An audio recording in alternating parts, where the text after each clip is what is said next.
Hey y'all, thanks for joining me today on this beautiful, sunny North Carolinian day. I have a wonderful vlog that I've prepared for you today. I'm going to talk a little bit about sourdough, some yogurt making. I'm going to build my little greenhouse to start my seeds with, and I'm also going to have a fun little craft that you can do with your kids as well. So stick around to see all that, and thank you again for joining.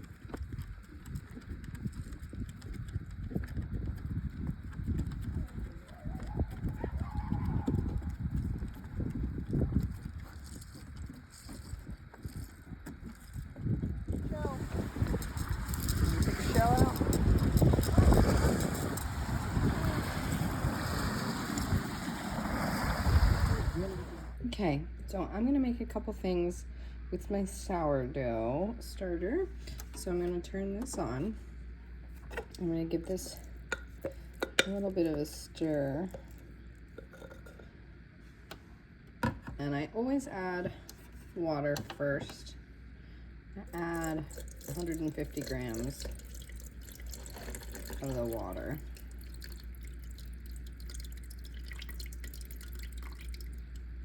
About. And I'm going to stir that.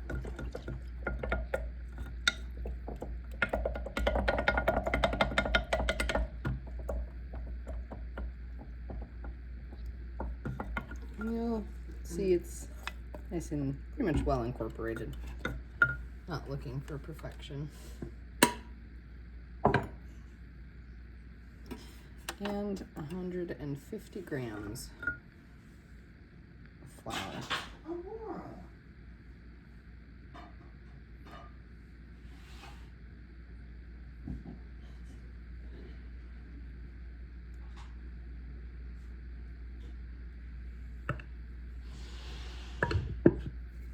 All right, give that a good stir.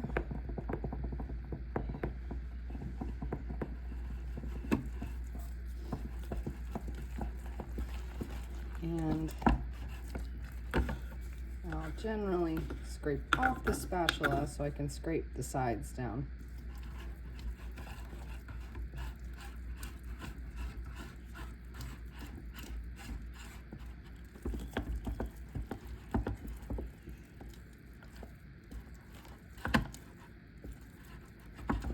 And there we go, well incorporated.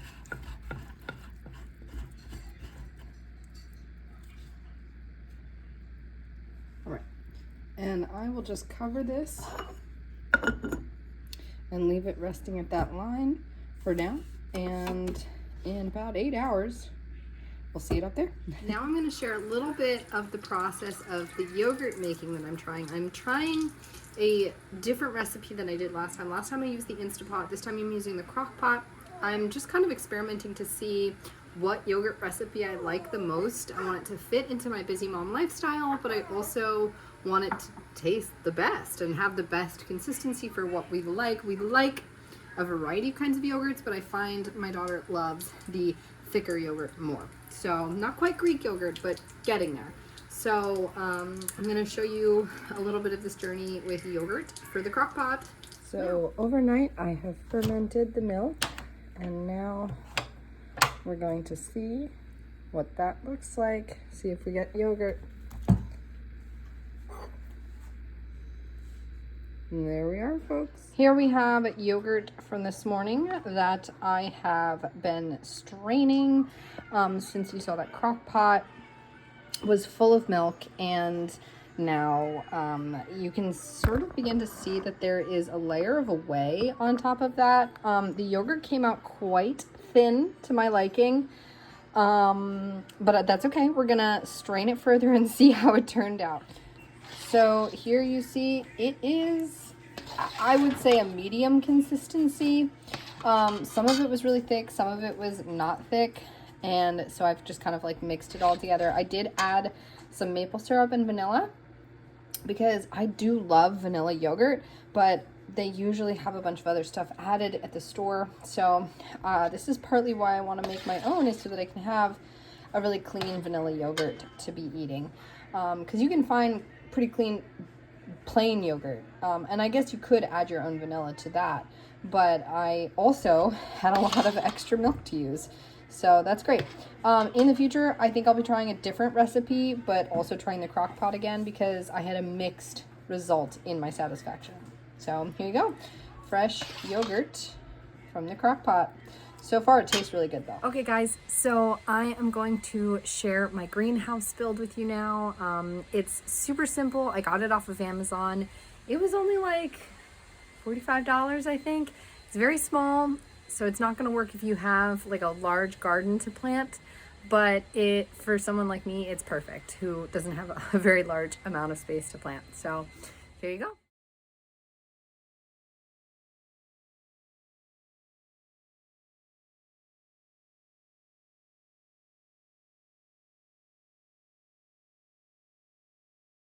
So here you have it, the greenhouse, 3 levels.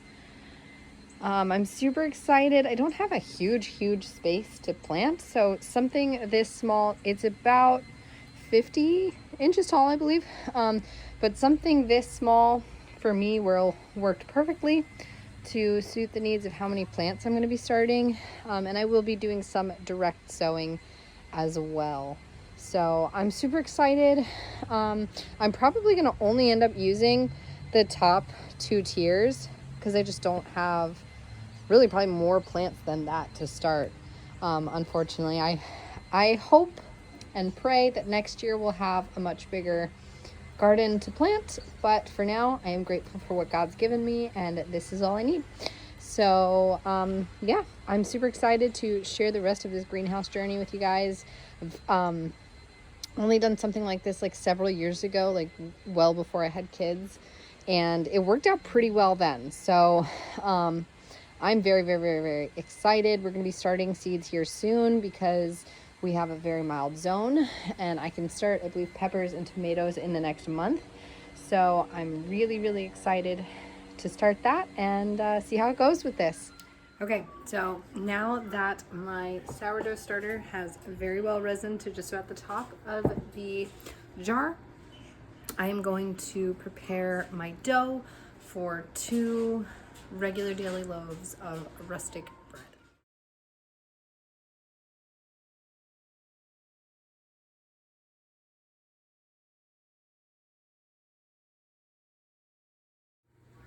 Okay, I have formed the dough. As you can see, it's just a rough dough. It's just flour and water right now. We're gonna let this form gluten strands. To begin with, it's a process called autolyse, and once we've done that for 30 minutes, we will come back and add salt and leaven, or the sourdough starter, and this process just allows you to build those gluten strands to help create structure before you add other things that inhibit the dough, like salt. So I'm going to cover it for now, and we'll come back.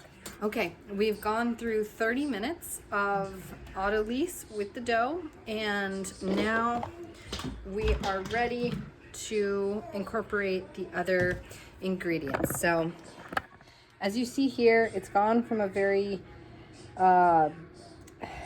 non-stretchy dough to a very stretchy dough.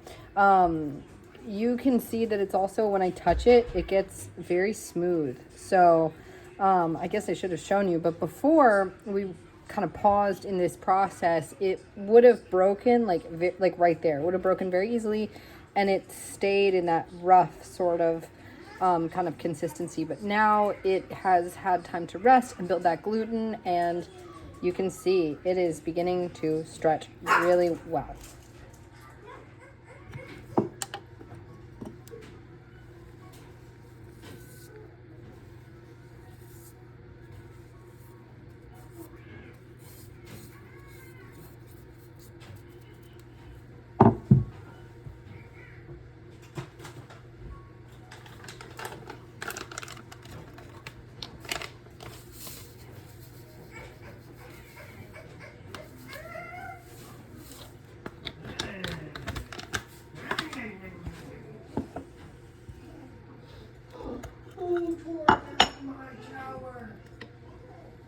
Honey? I didn't do it. I think that was Clover that tore it down. That when I get back, my tower better be set. Okay, so now I am going to dimple in the salt. So I'll show you here. You start to dimple it in, and then I'm going to squeeze as I dimple.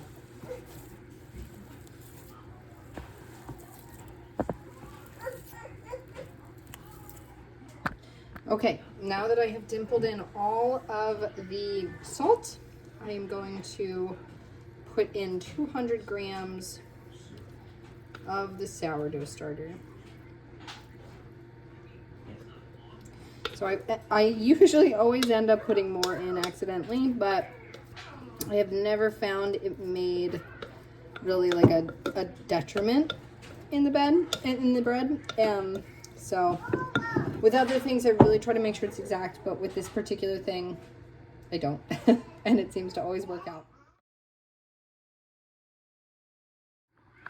Okay, here you have a freshly made dough. I'm just gonna cover this, and over the course of 2 hours from here on out, I'm going to uncover it and do a lift and fold process all the way around the dough every 30 minutes for those 2 hours, and that is going to create the gluten structure that is necessary to properly rise the dough and create a beautiful, yummy, fluffy crumb. So I will see you tomorrow after this process is finished with the ready bread to shape, finish proving, and bake. I wanted to share this process with you. I am currently making a present for someone, and I'm really interested to see how this goes. I've never done it before, but I've heard it's very, very simple. It's just making your own beeswax cloth wraps, essentially. And so you just take,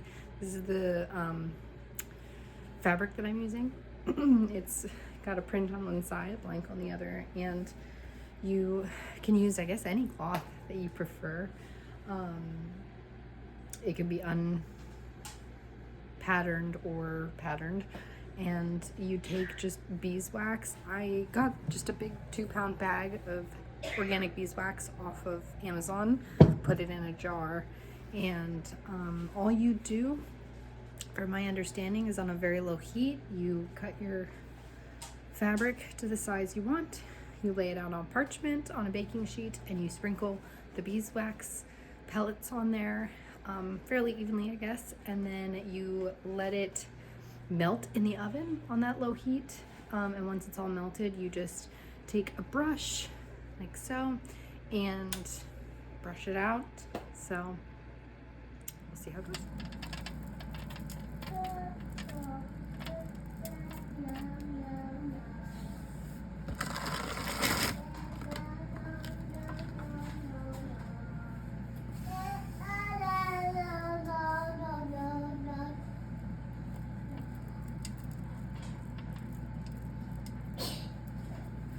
What?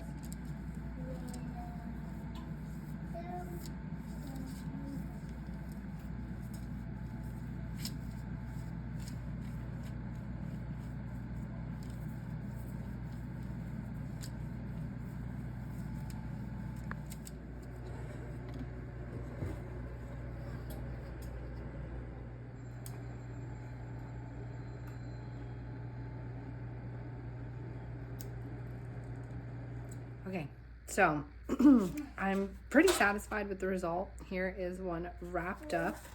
Got this one that is continuing to kind of cool down. I will say, I think in hindsight, I would like to hang them up while they dry, because it does pool. I don't know if you can see that.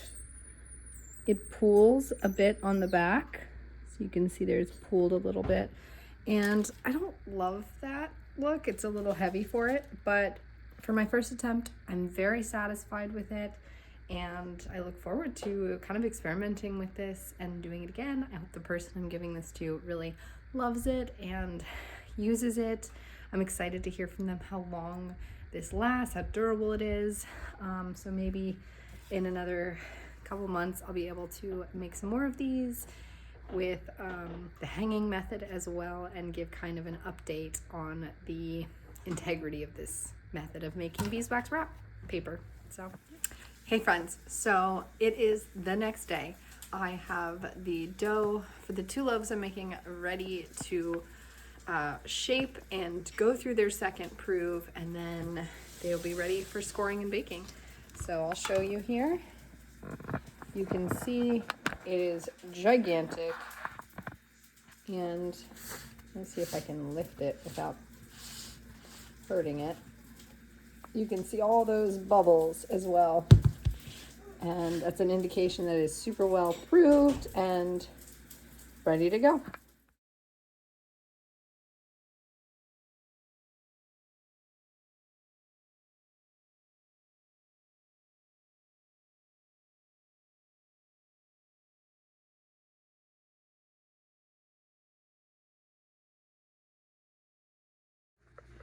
Okay guys, so I have shaped the loaves. They are now in their bannetins, ready to prove. I'm gonna let them prove on the counter for about an hour, and then I'm gonna stick them in the fridge for about another hour. And then one of them is gonna get baked, and then the other one's gonna get baked. I can't bake 2 at one time because my second Dutch oven has yet to arrive. So yeah, you'll see what they look like as I'm scoring them, and then what they look like when they come out of the oven.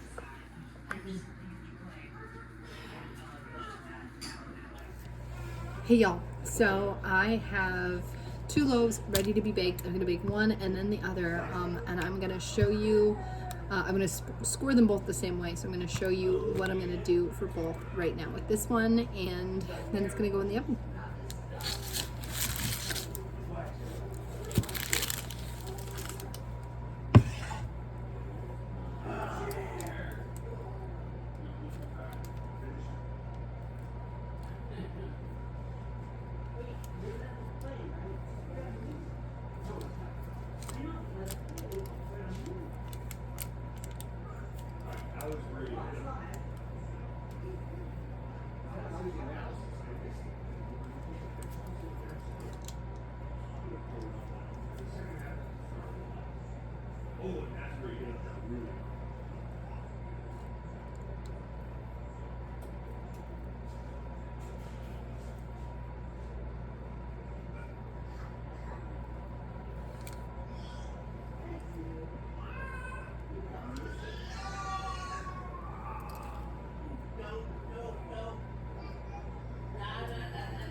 Okay, it's gonna go in the oven now at 450 with the lid on for about 30 minutes, and then I'm gonna take the lid off and let it go until it gets nice and crusty and kind of dark.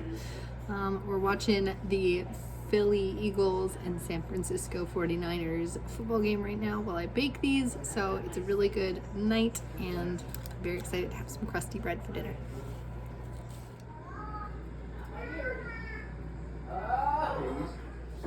Here they are, folks, all finished. Beautiful. You can see the height on these bad boys. I'm very excited. We're gonna cut one of them.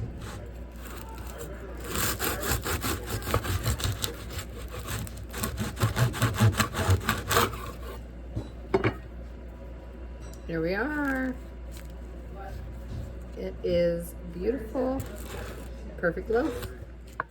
Thanks guys for hanging out with me today. I had so much fun, just a blast making this video and putting it all together, and I really hope that you found something educational and inspiring and encouraging along the journey of this video. And I just can't thank you enough for being here and watching these videos and encouraging me as well. It really means a lot. This is something I've wanted to do for a long time, and I'm so thankful to be in the place to do it now. So I'll see you next time. God bless you and yours.